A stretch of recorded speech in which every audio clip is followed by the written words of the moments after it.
E com o frio, muita gente usa tudo que está ao seu alcance para tentar se aquecer, né? Água quente, aquecedor, que mais que a gente pode usar aí, né? Uma estufa. Estufa. Lençol térmico. Lençol térmico, cobertor de orelha.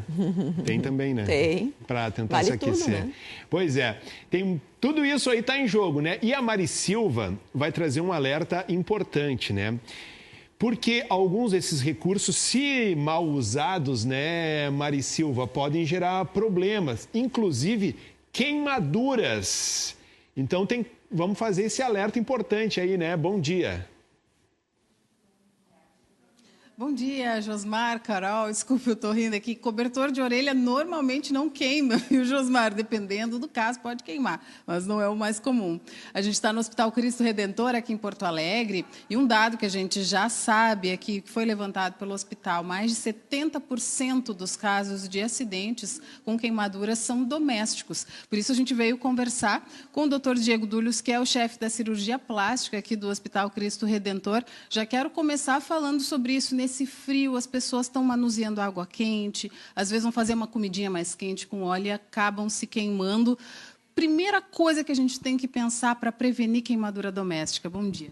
Então, bom dia, Josmar, bom dia, Carol, pessoal de casa. Realmente, nosso levantamento aqui mostrou que de cada 4 queimaduras, 3 acontecem no ambiente doméstico, a maioria na cozinha, né? A gente, no inverno, a gente está mais perto de fontes de calor, a gente procura uma bebida mais quente, um alimento mais quente, e grande parte desses acidentes poderia ter sido evitado com alguns cuidados, né? Como são coisas do nosso dia a dia, a gente acaba relaxando nos cuidados, né? E aí a gente se queima na cozinha, mas também acontecem muitos acidentes com os equipamentos, aquecedores, estufas. Ali a gente precisa ter cuidado com o que exatamente, assim, para prevenir, não só da gente se queimar quando vai ligar, desligar, mas às vezes até evitar que uma criança, um idoso possa se queimar ali sem querer. Exatamente, né? A gente tem mais modernamente muitos acidentes com as lareiras ecológicas, né? O grande erro acontece nas lareiras ecológicas que são a álcool é quando a pessoa vai reabastecer, né? A chama do álcool, quando ela está no finalzinho, ela costuma ficar incolor. E a gente vai botar um pouquinho mais, acha que está desligado, vai botar um pouquinho mais e aquilo lá vem de volta aquele fogo para a garrafa, né? Então, são alguns pequenos cuidados, né? Quem tem criança pequena em casa, às vezes tropeça na lareira, quem tem bichinho também, cachorro, às vezes tropeça, e a gente pode transformar um simples aquecedorzinho, aquecimento, numa tragédia um pouco maior, né? Ideal deixar longe do alcance da criança pequena, do cachorro? Isso. As crianças, naturalmente, são mais curiosas e não têm muita noção do perigo. Então, o ideal é a gente não deixar a criança perto de líquidos inflamáveis, né? E os cachorros também, os animais também. Tentar não deixar eles no mesmo ambiente que a gente está com a lareira ou aquecedor. Pois é, a gente tem queimaduras em diferentes níveis, né? Essas queimaduras domésticas, elas costumam ser graves? Não, felizmente as queimaduras domésticas costumam ter uma menor gravidade, né? A gente divide didaticamente as queimaduras em primeiro, segundo e terceiro grau. Primeiro grau é aquela queimadura que dá só um vermelhão, ela queima só a camada externa da pele. É a queimadura do sol, aquele vermelhão bastante dolorido. Segundo grau é a queimadura um pouquinho mais profunda, que atinge a derme, que é a camada mais importante da pele, e ela dá bolhas e bastante dor. Queimadura de terceiro grau é a queimadura que acomete todas as camadas da pele. Essa costuma dar uma placa um pouquinho mais enegrecida, mais esbranquiçada, e ela não dá dor, porque ela queimou todas as terminações nervosas. A queimadura de terceiro grau tende a ser mais grave. Felizmente, nos acidentes de casa, com água ou com aquecedores, costuma ser primeiro e segundo grau. São queimaduras de bom prognóstico. Certo. Eu gostaria de chamar na tela. A gente tem aí algumas informações para compartilhar e, enquanto eu falo, gostaria também que o senhor comentasse sobre o que fazer quando a gente se queima, né, em caso de queimaduras domésticas. A gente tem alguns tópicos. Se afastar da fonte de calor, resfriar a queimadura com água corrente em temperatura ambiente por cerca de 20 minutos, não usar gelo, não passar produtos caseiros, cobrir a queimadura com um pano limpo ou gaze, sem apertar, retirar anéis, relógios, pulseiras o quanto antes, não estourar as bolhas. Antes da gente chamar a segunda tela, já gostaria que o senhor comentasse. Primeiro, o pano limpo, ele precisa ser seco ou molhado?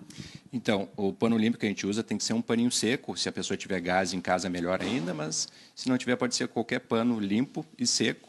E a gente enrola com uma atadura, com outro paninho, sem apertar, tentando não apertar.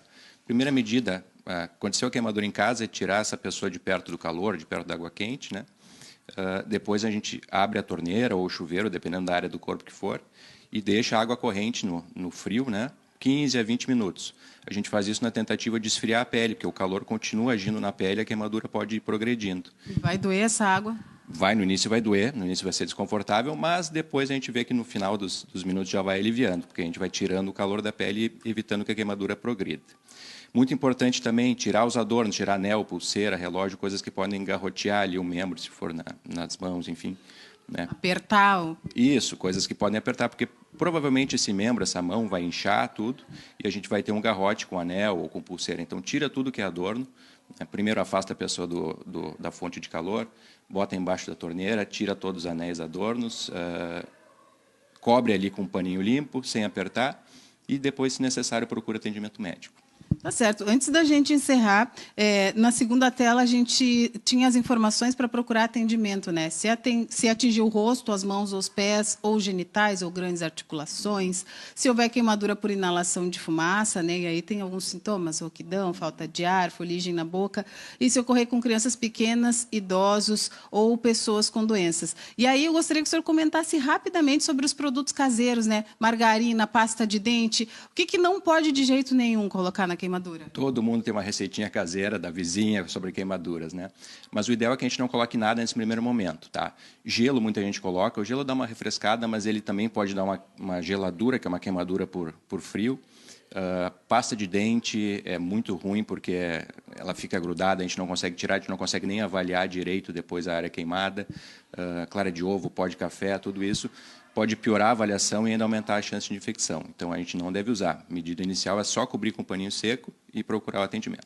Tá certo. Muito obrigado, doutor Diego. Fica o recado, então, reforçando nada de colocar pasta de dente na queimadura. Josmar e Carol, por favor. Pois é, né? Eu fico pensando, todo mundo já ouviu essa tese, né? De onde é que veio colocar pasta de dente na queimadura, né? Eu não sei. Só botar na boca ela já dá aquela sensação assim de... imagina na... E como é importante saber o passo a passo, de fato. Talvez porque né? possa refrescar a ideia, né? Que saiu, mas não faça isso. Não faça, né? Tá aí bem dito para que a gente não faça esse tipo de... Bom, ficam os alertas aí, né? E na medida da necessidade, procure o quanto antes um serviço médico para que, né, aí sim possa ser feito algum cuidado de maior intensidade, né, se a gravidade for muito grande. Doutor Diego, muito obrigado, viu, por trazer esses alertas para a gente. Obrigado, viu, Mari Silva. E ainda